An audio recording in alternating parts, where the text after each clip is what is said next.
ख्रिस्तामध्ये माझ्या प्रिय भाविकांनो, बायबल आपल्याला परमेश्वराने मनुष्याला दिलेल्या अनेक दानांविषयी सांगत असते. अनेक अशा दानांनी परमेश्वराने त्यांचे प्रवक्ते व त्याचप्रमाणे विविध राजे यांना विभूषित केलेलं होतं. अनेक दानांपैकी एक महत्वाचं दान जे बायबलच्या पानावरती नेहमी आपल्याला वाचायला मिळते ते म्हणजे ज्ञान. ज्ञान हे देखील पवित्र आत्म्याच्या अनेक दानांपैकी एक असं दान आहे. आणि या ज्ञानाच्या आधारेच अनेक इस्रायल राजांनी, त्याचप्रमाणे प्रवक्ता व संदेष्टांनी इस्रायल लोकांचा सांभाळ करण्याचा प्रयत्न केला. इस्रायल लोकांना योग्य तो निर्णय घेण्यासाठी, शत्रूच्या तावडीतून सोडवण्यासाठी, त्याचप्रमाणे योग्य त्या मार्गावरती नेण्यासाठी त्यांना मदत केली. परंतु या संपूर्ण राज्यामध्ये आणि संदिष्टामध्ये जी व्यक्ती आज देखील उठून दिसते, ज्या व्यक्तीचं आज देखील लोक नाव घेतात किंवा बायबल त्याची गुणगान गाते, ती व्यक्ती म्हणजे राजा शलोमोन, दाविदाचा पुत्र. राजा शलोमोन याने बायबलच्या पानावरती आपलं नाव सुवर्ण अक्षराने कोरलेलं आहे. केवळ बायबलच्या पानावरतीच नाही, तर ज्या ज्या लोकांनी त्याच्या ज्ञानाचा अनुभव घेतला, जे जे लोक त्याच्या सहवासात आले, ते पूर्णपणे मंत्रमुग्ध झाले. त्याच्याकडे जो ज्ञानाचा साठा होता, हा साठा कुठल्याही व्यक्तीकडे नव्हता आणि आजपर्यंत नाही. आणि म्हणूनच जेव्हा त्या शलोमोनाने परमेश्वराकडून जी देणगी मागितली, ती देणगी ऐकून परमेश्वराला सुद्धा आश्चर्य वाटलेलं होतं, कारण ती देणगी होती ज्ञानाची देणगी. कारण शलोमोनाने कुठलीच देणगी मागितली नाही सोनं मागितलं, चांदी मागितलं, पैसा मागितला, वैभव मागितलं, परंतु परमेश्वराकडून ती ज्ञानाची मागणी केली. कारण यामध्ये शलोमोनाचा हेतू हा फार शुद्ध होता.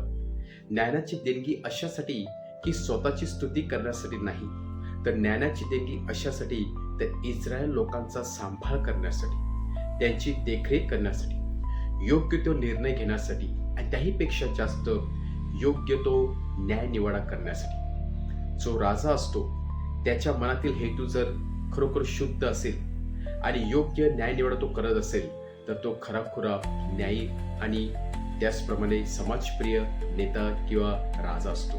आणि तेच शलोमोनाच्या जीवनामध्ये झालं. आणि म्हणूनच परमेश्वराला खूप आनंद झाला आणि त्याने जी देणगी मागितली होती, ज्ञानाची देणगी, ती ज्ञानाची देणगी परमेश्वर त्या राजा शलोमोन याला देतो.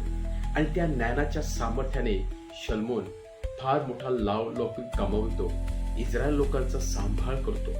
आणि त्याच्या या कारकिर्दीमध्ये कुठेही रक्तपात होत नाही, तर संपूर्ण देशामध्ये आणि आजूबाजूच्या देशामध्ये देखील शांतीचं साम्राज्य किंवा वास्तव्य प्रस्थापित करण्याचा राजा शलोमोन फार बारकाईने प्रयत्न करतो. आणि आजचं पहिलं वचन आपल्याला सांगत आहे, स्वतः राणी शेबा ही स्वतः राजा शलोमोनचं ज्ञानाविषयी ऐकण्यासाठी किंवा ज्ञानाचे धडे घेण्यासाठी एवढ्या लांबचा प्रवास करून येते.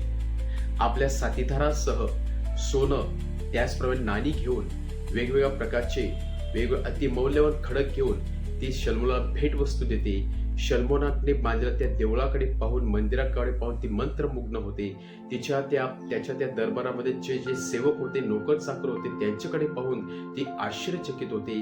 आणि त्याहीपेक्षा जास्त मंत्रमुग्ध होते ती म्हणजे शलोमोन राजाने ज्या ज्या प्रश्नाचं उत्तर तिला दिलेलं होतं, त्या सर्व प्रश्नाचं उत्तर मिळाल्यानंतर ती खूप मंत्रमुग्ध व आनंदित होत असते. यावरून तिला कळते की शलोमोन राजाचा परमेश्वर किती महान आहे, जो या राजाला ज्ञान देऊन एवढं महान करत आहे. आणि म्हणूनच ज्ञानाची तुलना परमेश्वराशी केलेली आहे, ज्ञानाची तुलना पवित्र आत्म्याशी केलेली आहे. स्वतः ज्ञान व प्रभू येशू ख्रिस्ताद्वारे आपल्यामध्ये येऊन बसलेला आहे. ज्ञान म्हणजेच परमेश्वर आहे. आणि म्हणूनच शलोमोनचा हेतू चांगला होता, म्हणून त्याला ज्ञानाची देणगी मिळाली आणि त्याने ते करून दाखवले. आपला हेतू काय आहे? ज्याप्रमाणे आजच्या शुभवर्तमानात प्रभू येशू ख्रिस्त म्हणत आहे की हृदयातून काय बाहेर येत असते, वाईट भावना, तिरस्काराची भावना किंवा अपशब्द ही हृदयातून बाहेर असतात, बाहेरून नसतात. आणि त्यामुळे आपण हृदय, आपल्या मनातील हेतू शुद्ध ठेवण्याचा प्रयत्न केला पाहिजे.